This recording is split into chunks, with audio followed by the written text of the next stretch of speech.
Good day mga guru. Tinanghali tayo ng gising and ngayon nga is day 2 ng ating abangan mula sa ating to sa 53 kilometer mga kalapatid. And pagdating ko meron ng isang nakabalik, hindi natin na videoan. So meron na tayong 16 out of 26. Itong checkered, yung anak ni Lolong. Ito itong checkered, anak ni Lolong. So yan yung huling bumalik sa atin. Yung checkered niyan. Nasa dulo yan. Katabi ng orange na rin. Andiyan rin para si Serga. Mga lapatids. So meron ng dalawa. So 17 out of 26 mga lapatids. Ayan yung brown. Wala yung kahapon eh. Serga. So ayos. So, konti na lang ang ating hinihintay mga lapatids. Sana makalusot pa yung iba natin mga lapatids. Maaga pa naman. So, taning ko sa kanila is hanggang ngayon lang kasi nga papalkon dun sa pinagtosan natin at masyadong delikado dun kung mag-stay pa sila. So, update ko na lang kayo mga lapatids. Sana makakuha natin yung ibang babalik. Para mula kahapon di natin nakuha ng video yung mga pagdating nila. Kasi nga na-late sila. At habang hinihintay nga natin dumating yung iba nating ibon na titirang di pa nakakauwi, magpo-force bat tayo ngayong araw mga lapatids. And then susubukan ko na rin na muna ng ideal pills yung dalawang ibon natin nakabalik ngayong umaga. So ito nga yung ating ideal pills mga lapatids, para makarecover. Pero yung dalawang bumalik ngayon na ibon pa, hindi muna natin sila ipo-force bat, baka stress pa sila. So yung mga nakauwi lang kahapon, tingin ko naman naka-recover na sila mga lapatid. Yung isa sa nakabalik ngayon, anak ng 173. Buha muna natin siya ng ideal pills. Pero hindi ko muna siya ipo-force bat ngayon mga lapatid. Pabukas ko na lang sila pahabol.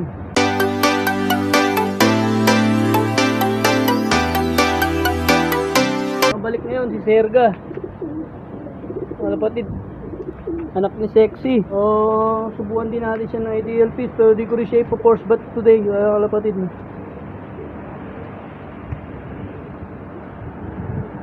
Para makarecover kaagad sila. At sa Friday o Saturday magtotos na naman tayo. Tingin ko naman nakapag-adjust na yung mga ibon natin, nabatak na sila. So yung ibon ito mga lapatid, tingin ko na bigla lang sila eh. So, i-ready na natin yung ating pampa-force bat natin ng tubig mga lapatid. So mga lapatid, ready na natin yung kanilang pampa-force bat. Wash out lang gamit natin.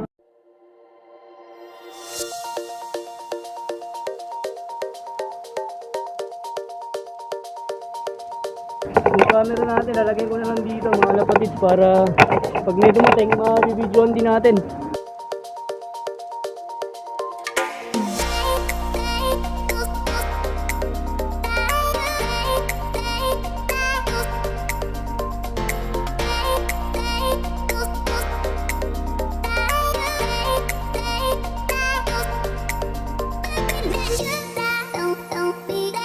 Mga lapatid, tapos na tayo mag-force bat and then pinalow play ko sila para mabilis matuyo, para hindi malagyan yung kanilang painuman sa tubig. Oh shit, meron tayong bumalik.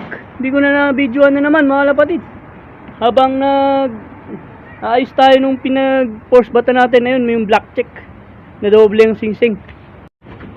Yun, nakabalik pa siya. Yung black check natin, doble singsing. Pagod na pagod eh. Pero tingin ko okay pa naman yung katawan niya. Wala naman siya tama. Ayos, buti nilagyan natin ng red seal yung tubig na yan, tapos makarecover siya. Mamaya subukan natin ng ideal pills para madali makarecover mga lapatid. Ayos, meron na tayong 18 birds mga lapatid. So 8 na lang yung kulang natin. Sana makalusot pa yon. So yung iba ron kasi walang toss, zero toss talaga. Kahit 25 km walang toss. So lakas lang ng loob ang puhunan natin na mali, hindi natin ginagawa. So talaga kapag pan-share ka, kailangan prepare yung ibon mo pag bago ang mag-training. Since first lap club training na next week, so talagang pinersa ko na yung mga ibon natin. So ganun din naman eh. Kung hindi ko sila may training pagdating ng first club training, maubos sila kung wala silang training. So sinugal na natin para itong darating na Friday meron pa silang last toss bago mag club training. Kung hindi, talagang gugulong tayo ng maaga. Ibaling matalo tayo basta lumaban na mahusay yung ibon natin, mga lapatids, no? Mahirap yung lumaban tayo ng alam na natin simula pa lang na gulong na tayo. So mga lapatid, ito yung muling ibon na nakabalik ngayon, pang 18 birds natin. So kulang na lang tayo ng 8. Sana makalusot tayong iba. Medyo nabugbog siya kasi talagang matagal silang nabakante, na stuck sila sa loob, isang buwan. Subukan natin siya ng ideal pills para madali makarecover, mga lapatid. So bibigyan natin siya ng patuka. So binigyan na siya ng patuka sa flower para mabilis siya makarecover, mga lapatid.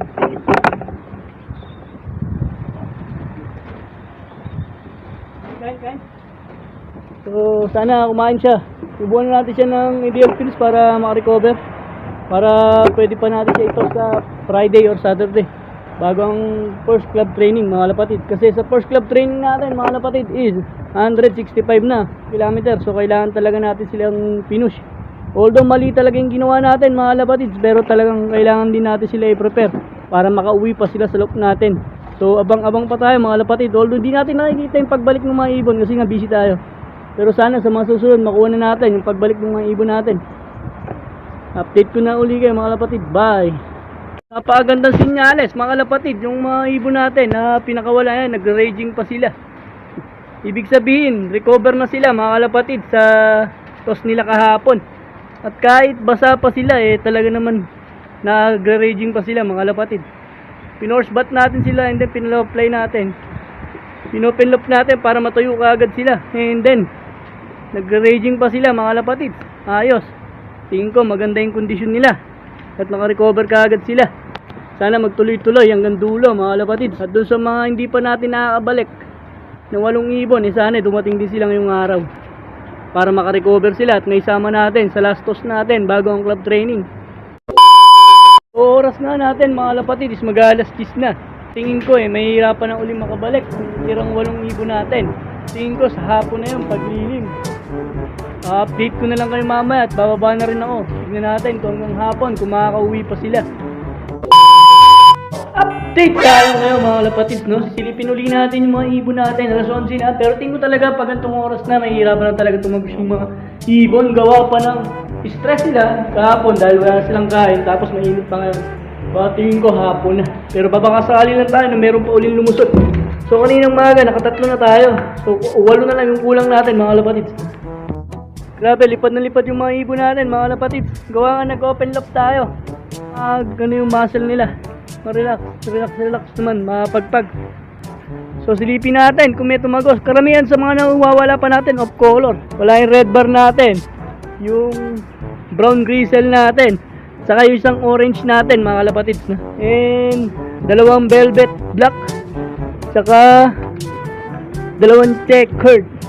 So wala na nga. Sa pag ganito talaga mainit na, mga kalapatid, mahirapan na talaga yung mga ibon natin. So wala pa nadadagdag sa kanila, mga kalapatids, no? So ganun pa man, hintay-hintay lang tayo, baka hanggang hapon may mga tumagos pa. Sana. So i-update ko ulit kayo mamayang hapon, mga kalapatids, pag-akit natin sa hapon dahil mainit na nga, alas 11 na. Tingin ko magpapahinga rin yun kung talagang pinipilit pa rin nila umuwi dito sa loob natin, mga kalapatids. Habang pababa nga tayo, mga kalapatids, sana may nakita akong black check na bumulusok diretso sa parang 2 black check nga yun, mga kalapatids. Parang isa pa, yun nandun, pero ito isa pumasok na. Ayun nga, mga kalapatids, may tumagos na tayo. So 4 na, yung nakakauwi sa atin, siya yung pang-4. Gutom na gutom. Yan, yung black chick na yun, yung kumakain. So ayos, 4 yung umuwi natin ngayon. Yan siya. So isa siya sa mga nawala nung 25 km toss natin na umuwi after 1 month. Naserga pala siya mula dibdib hanggang sa Meliek. So pinilit niya makauwi ngayon. Ayos, good job. So kulang na lang tayo ng 7, mga kalapatids. Update ko uli kayo mamaya. Bye. 2,000 years later. So oras natin alas 3 mga kalapatid, makulimlim yung panahon. Hindi ko na ina-expect na may darating pa sa atin. No? Eto, meron tayong isa. Hindi ko alam kung sa atin nga to o napatukod lang. Blue bar. Kasi alam ko kompleto na yung blue bar natin mga kalapatid. So parang may kulang pa nga tayo isang blue bar mga kalapatid. So malalaman natin pagbaba niya. Ayan siya. Dumating siya, kadarating-dating lang. Hindi nga natin na-videoan mga kalapatid kasi nagulat na lang ako, nag-landing. Kasi hindi ko na ina-expect. Pangit ng panahon, maulap. Madilim, pero alas 3 pa lang mga kalapatid. So ito na yung last update natin. So mula kaninang umaga, hindi na nadagdagan yung pauwi natin. So ito na lang yung huli, dumating. So may pit pa yung kulang. So kung sa atin nga to, 6 na lang yung kulang natin mga kalapatid. So hintayin natin siyang bumaba mga kalapatid. Kung mga kalapatid, hindi sa atin to. Kasi nga kompleto na yung blue bar natin. Maaaring tukod lang to mga kalapatid. Iniisip ko kasi nagpa-low play tayo kanina, baka nasa dayuhan lang to. Pero tingin ko hindi sa atin to. Kasi kung sa atin to mga kalapatid, bumaba na to. May kalapati tayo rito sa labas. Si Tatang. So hindi pa rin siya bumababa. So ibig sabihin tukod lang to, hindi to sa atin mga kalapatid. Kala ko sa atin na. So pito pa rin yung kulang natin mga kalapatid. Hanggang dito na lang yung video natin mga kalapatid. Titignan natin bukas kung meron pa tayong makakawing ibon mga kalapatid. So maraming salamat sa panonood. Huwag mong kalimutan yung subscribe ang YouTube channel natin, Alan Love TV mga kalapatid. And follow na rin yung Facebook page natin, Alan Love. Maraming salamat. Bye!